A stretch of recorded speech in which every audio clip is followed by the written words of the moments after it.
Hello, welcome to Lemon Studios, where we talk movies, television, and wrestling. I'm, of course, Lemon himself, Zeke Lamone, and this is my review for Stranger Things 5, Volume 1. But before we get into that, let's get the house clean out of the way. Share to leave a like, comment below, let me know your thoughts on Stranger Things 5, and of course, hit the subscribe button. This helps me grow into my YouTube career. I would greatly appreciate it. Now, all that out of the way, let's get into it, shall we? So, we are officially back in Hawkins. I was super excited for it. I know a lot of people are claiming they aren't, but man, this has been the #1 talk of the town when it comes to X, Threads, Instagram, Facebook. I mean, every time I look up onto one, someone is talking about it. I've seen so many skits of it on TikTok. The phenomenon is certainly taking over again, and boy, we are so excited to see how it ends in about 5 more weeks. It's just, again, you know, if this was to go week to week, and especially with a lot of the endings in this 4-episode block, like episode 1 with the Demogorgon coming out through the Wheeler house we're looking at Nancy, can you imagine waiting a week until you got to see what happens next? Even though I do think all the episodes complement each other very well, throughout these 4 episodes, you know, it was very easy to digest and watch all the way through. I honestly didn't feel the runtime whatsoever going from episode to episode to episode. Like, it didn't feel like a chore, which was one of my criticisms when it came to season 4, because all the episodes were so long.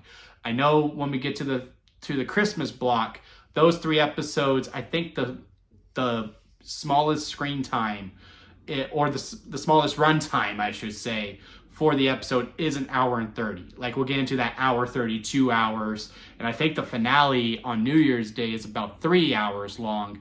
So, you know, now the momentum will come into play here. But again, these 4 episodes and the about 5.5 hours, I believe, on average for the total, I didn't feel it whatsoever. But again, imagine going week to week where the Demogorgon comes out looking at Holly, and then all those theories coming out.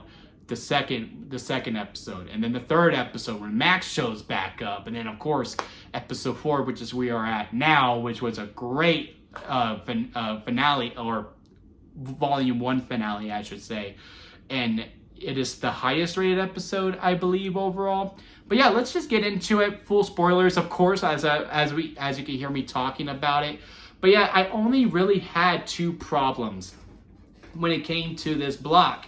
And one was Eleven's outfit. I thought it was atrocious, and thank God she's in the upside down where she doesn't have to be seen in public with that whatsoever. And 2 was some of the things that we did with Holly. 1, I do like how we elevated Holly a little bit more, because again, I honestly, throughout the show, I would forget she existed. I honestly, like, when we were kicking off with her, I was like, oh yeah, they do have a sister, don't they? Because I always thought it was like Nancy and Mike, and that's it when it came to the children. So for her to become a bigger player, and how it's coming back to the beginning, because this starts off with Will getting kidnapped, as you see from the kickoff of this episode of Will. You're seeing him in the upside down when he was first taken all the way back in season 1. To see that coming back into plays here is good. But what I didn't like is that the 2 big reveals, if you will, to me, quite frankly, were very obvious. Like, you know, you see her when she's like waving to someone. I was like, oh, well, that's clearly Vecna. And then she's at the playground, she's going and she's talking to someone, and no one's there. I was like, yeah, it's clearly Vecna. And then we got to the end of episode 2, they're like, oh my God, it was Henry, it was Vecna. It was like this huge big reveal, and I'm just in there like, yeah, I kind of figured that out. I thought that was pretty obvious. I thought that's what we were doing. And then, of course, what we did in episode 3, as we were leading up to the reveal of Max, when someone knocked on that door, I was like, oh, it's Max. And then, you know, you see the note, and on the note, it even says, up the hill, as if, you know, because, you know, her song is Running Up That Hill by Kate Bush. I was like, yeah, it's Max. It's clearly Max. And then we get to the end, it's like this big reveal, the camera slowly pans up to her, and I'm just like, yeah, I thought, yeah, that was pretty obvious. But besides those 2 things, really, or 3 things total, but 2 character moments, I absolutely love this. I thought this was executed greatly. I'm glad that everyone actually feels very valuable to the team. Like, we talked about, you know, in season 3 and season 4, how Mike just really feels sidelined, like, has been regulated to just Eleven's boyfriend, which there is nothing wrong with that, right? But you know, when you go to season 1 and even season 2, where, you know, the sidelining really starts to show, season 1, it was his show. Like, he was the lead. It was Mike who was leading the charge. He had the plan. He was showing 11. And to just see from season after season after season, he's getting more taken back, and that he's just kind of there. And you do always see that within the season, how some characters like, well, you've been here since the beginning, so we have to have something for you.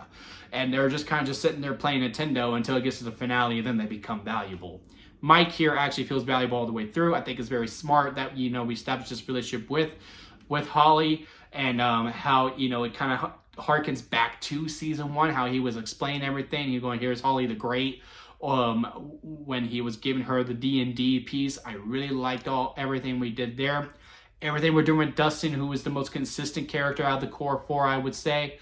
And, you know, how he's still grieving from the death of oh my God, his name is escaping me, but, you know, Hellfire, you know, his dude passed in season 4. I cannot remember. Eddie! There it is. I remembered. But when Eddie passed, and that's really hearkening on him, he's even starting to dress like him. He has the rings, the hair. He's still representing the shirt. He's talking back to the bullies. A lot of people were really talking crap on that scene, saying the acting was bad. I thought the acting was fine overall in that scene. Lucas with the gum. I would say out of all the 4 kids, Lucas is probably the one who is probably the most, like, in the background, if you will, but he still has his moments. Like, he's with the kids, he's running with them. He's the one who's calling the calls, like, okay, no, you have the green light. Love that little bit with her. Like, can you, like, chew quietly? Snipers chew gum. It's really funny how he's talking to Max. He's the one who's kind of leading Max to go on this road that she's in. I like how we waited until Max gets shown up in episode 3 or was it episode 2? But Max gets shown up, and then once she shows up, that's when she becomes integral. Okay, showing Holly, here's what you need to do. Here's the plan. Here's what I've been up to. And then, of course, Will. I know a lot of people don't like Noah Schnapp right now due to some of his political stances. But I don't take that in consideration when I'm watching the show. I am watching a character. And Will sometimes gets put into the background too. You know, season 2, he was kind of just there. Sure, we're still revolving around him, but he was just there. Same with season 3. I would say season 3 is the most background he had. And then even season 4, because he was part of the weakest storyline with Mike, with the road trippers. Besides the one powerful scene in the finale where, you know, he's trying to come clean about his sexuality to Mike, there really wasn't much for Will to do here. Will is so good in this show, and I love the pairing of him and Robin together. The scene in episode 4 where Robin's figured out, like, okay, no, he's closeted. He clearly has a crush on Mike, and, you know, he, like, yearns for Mike's affection, but Mike is with 11. I know a lot of people are like, oh no, Mike and 11 have already broken up, and Mike does have feelings for Will. I don't think it's going to go that route. I think the best route for Will is to basically do what Robin did, because when they do have that conversation, because, you know, Will's going like, hey, how did y'all know that y'all both liked each other that way, that it wasn't just going to be friendship between y'all? How did y'all know? Because, you know, it's the 80s, and, you know, gay is not as, you know, celebrated as it in today's time. So he's trying to feel like, how do you know the social cues of that? And then she picks up, okay, that's why he was asking about it. And they have the conversation how she used to have a crush on someone, but that person was straight. And, you know, it destroyed her whole entire world, and, like, she wasn't going to be able to get that affection. But then, you know, she reminded herself of who she was, because she watched some old videos of herself. And now that she looks at it from herself, then she's able to really progress it. You know, it was done much more beautifully in the show. And, you know, Will's like, it really hit him because that's what he needed to hear. And I think the best course of action, because I don't think any of the big 4 are going to die when we get to the finale. I do think Hopper might be on the ropes. I do think Jonathan or Steve is going to go. I do think Robin makes it. But, you know, I think battle's over. It's done. Mike and 11 are going to go out into their waterfall, what they talked about in episode 1. While Will's going to bump into someone. It's going to be like a meet cute thing. And they're going to meet each other. And they're going to, like, look at each other. There's going to be a smile, and that's going to be his close to his capture, where he's able to let Mike go completely. Of course, there's going to be other things that happen within the middle of that, but I think that's the best route to go, as opposed to Mike coming clean about it and like Will being right this whole entire time, if you will. I think it's a better story if Will is able to, you know, move on from that. I speak to that as a straight person as well. But again, I think storyline wise, I think that's the better way to go about it, as opposed to just, yes, he gets with the person that he always wants, which again, I wouldn't mind if that's the way that they are deciding to go. But again, especially with that ending where, you know, he's playing all the flashbacks of how he became who he was, the videos with his brother, building the castle, how he met Mike and all of that. And then he goes super OP and now he's like super powerful, maybe more powerful than 11. And, you know, he has the super strength and everyone's just super happy for him. Man, it just looks great. Like he's able to find that confidence within himself, you know. As for the other characters, I like what we did with 11 and Hopper. I like how they're actually part of the adventure and they're in the Upside Down. I love their conversations they were having back and forth. Was worried that we may actually lose them in episode 4, but nope. Number 8 is back from season 2 for the test episode, if you will, for a spinoff series. But nope, we did not forget. We did not just make that episode not canon whatsoever. It did become integral. Was really, really happy to see that. Joyce, I would like to see a little bit more of. I think she's also a little bit in the background as well. Karen getting a little bit more time to shine was also really cool to see as well too. You know, the battle with the wine, and you know, she's hitting the Demogorgon. I'm glad that Demogorgons are actually very scary again, because after season 1 they were just kind of like, yeah, they're here.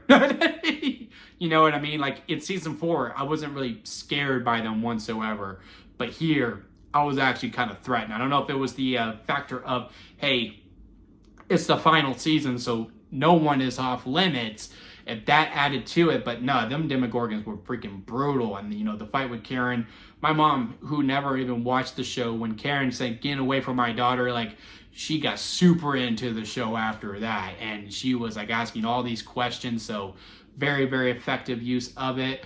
As for our new characters, you know, like Linda Hamilton being in the show, which again is like amazing casting. Could have used a little bit more of her, because right now she is your stereotypical army person that we've seen multiple times within this. Still waiting to see that extra layer that makes her stand out. Kind of like our new Doctor that we got in season 2. And then, of course, we saw him in season 4 as well. I can't remember the actor's name. But yeah, again, overall, home run when it came to these. Just a couple of foul balls, again, when it came to costume choices with 11, and some choices that we made with Holly that I felt like were very obvious, but we made them big reveals as if, we got you. No, you didn't. And I think most people were able to catch on to it. But yeah, loving this. Cannot wait for Christmas Day for the next 3 episodes. I hope the tempo is still able to maintain its way all the way through, because again, these 5.5 hours flew by for these 4, and now these next 3 are going to be long all the way through. We'll see how the tempo plays out, but yeah, this flew by. I was easily able to remember everything and not have to rewatch anything. I'm super locked in. Cannot wait to see how this ends. But let me know what y'all think about it on the comment section. Leave a like if you made it this far within a review. I do greatly appreciate it. And hit that subscribe button as it helps me grow into my YouTube career. And don't forget to squeeze the days, guys, because life is too short not to give your all. So squeeze every opportunity that you can. Sorry for taking a week off from y'all. But, you know, it was Thanksgiving and my mom was in town, so I was spending time with her. But had to make sure to watch Stranger Things. But we are getting right back in the saddle. Zootopia 2 review should be coming out to you tomorrow. And then, of course, if you're into the wrestling stuff, you already have your Survivor Series review out. And, of course, we'll be back to the Monday Night Raw and SmackDown reviews coming your way. And Wednesday, you should be getting your rankings, your power rankings video as well. But, yeah, until next time, I'll see you here at Lemon Studios.